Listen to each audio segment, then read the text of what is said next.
Matapos idawit si Pangulong Marcos, ang anak naman niyang si House Majority Leader Sandro Marcos ang isinasangkot ngayon ni dating Congressman Zaldico sa issue ng budget insertions. Pag-akusa ni Ko, mahigit 50 billion pesos umano ang ipinasingit ng nakababatang Marcos sa loob ng 3 taon. Tinawag ito ni Congressman Marcos na bahagi ng destabilisasyon.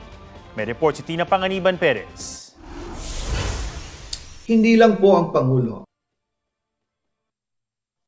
Si Congressman Sandro Marcos. Si Presidential son at House Majority Leader Sandro Marcos naman ang idinawit sa panibagong video ni dating Congressman Zaldico.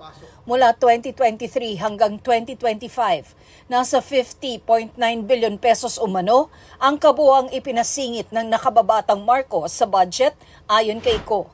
Pinost pa ni Ko ang umano'y listahan ng insertions ni Congressman Sandro. Nalaman ko na lang sa mga contractor na galit siya sa akin nung pinag-uusapan na ang 2025 GAA budget. Ang sabi daw niya, ipatatagal ako at magpa-file ng maraming kaso laban sa akin. Kasi kulang ng 8 billion pesos yung insertion na gusto niyang ipasok. Ang dahilan daw, may mga contractor na nakapag-advance na sa kanya at dahil hindi na ipasok ang buong halaga, kailangan daw niyang magsauli sa mga yon. Bago pangalanan si Congressman Sandro, sinabi ni Ko sa una niyang video na may mga opisyal ng gobyerno na nagpaabot sa kanya ng utos na galing umano kay Pangulong Marcos na magsingit ng 100 billion pesos sa 2025 national budget. Sa bagong video ni Ko, sinabi ni Ko na direkta niyang nakausap si Pangulong Marcos kaugnay sa budget insertions. Si Yusek Jojo Cadiz ang nag-ayos ng aming meeting noong March 2025 sa 1201 Aguado Street, tapat ng Malacanang, Gate 4. Pero sa halip na kumalma ang Pangulo, lalos lang siyang nagalit. Sa halip na itanggi o linawin niya ang tungkol sa 100 billion insertion, pinagsabihan niya kami ni dating Speaker Romualdez at sa akin mismo, diretsahan niyang sinabi, "Huwag mo akong pigilan sa mga insertions ko. Huwag ka nang makialam sa budget." Dahil sa mga binitawang salita sa akin ni BBM, naging malinaw sa akin na siya mismo ang nag-utos kila Secretary Mina Pangandaman at Yusek Adrian Bersamin na ipasok ang 100 billion pesos worth of projects. Bago yan, sumulat daw si Ko kay Pangulong Marcos noong February 2025. Doon ko ipinaliwanag na ginagawa ko lang ang mga utos niya tungkol sa mga insertions na sinasabi niyang hindi na raw niya makilala. Bukod sa 100 billion pesos na insertions, nagpadagdag pa raw ang Pangulo ng 50 billion pesos na halaga ng mga proyekto. Kinausap ako ni Yusek Jojo Cadiz at nagsabi na ipinapa-insert ng mga projects ang Pangulo na worth 50 billion pesos. And sinabi ko kay Yusek Jojo na meron ng instruction kay Secretary Mina Pangandaman at Yusek Adrian Bersamin about the 100 billion pesos insertion. And sabi niya, kakausapin niya ang Pangulo na kung pwede, doon na lang i-charge ang gusto niya ng 50 billion pesos na insertion.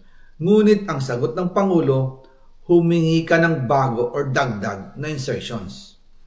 Doon po nakita at naramdaman na hindi pwedeng sabihin ng Pangulo na wala siyang alam sa mga nangyayari.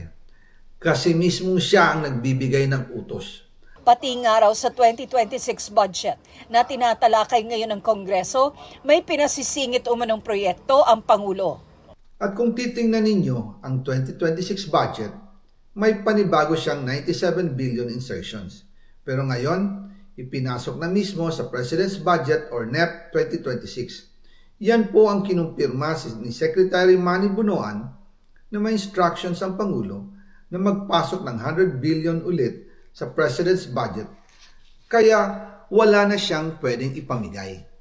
Ito ay nalaman ko noong May 2025 sa meeting namin kasama si dating Speaker Romualdez. Wala pang pahayag ang palasyo at si Bunoan sa mga bagong sinabi ni Ko. Sabi naman ni Congressman Sandro Marcos, mali at katahang-isip ang mga sinabi ni Ko na anya'y bagong kampyon ng mga DDS. Inakusahan din niya si Ko na bahagi ng destabilisasyon. Gusto raw ni Ko na pabagsakin ang kasalukuyang administrasyon para maabswelto sa kanyang mga krimen. At batay sa intel, nakipagkasundo na si Ko sa mga magbebenepisyo rito. Dagdag ni Congressman Sandro, tinanggal si Ko bilang House Appropriations Committee Chairperson hindi dahil sa kapritsyo ng sinumang individual, kundi dahil sa kanyang kasakiman at korupsyon. Panawagan ng mambabata sa publiko, huwag magpabudol kay Zaldico. Sabi naman ni Navotas City Representative Toby Tiangco, nalaman ni Pangulong Marcos ang tungkol sa insertion sa 2025 national budget kaya pinigilan niya ang mga pondong na flag ng ehekutibo na kaduda-duda. Nasa 80 bilyong piso araw ang hindi na-release sa national budget kasunod ng deliberasyon ng Bicameral Conference Committee. Alam niya yung mga insertions kasi di ba yun ang naging role ko nung Marso eh.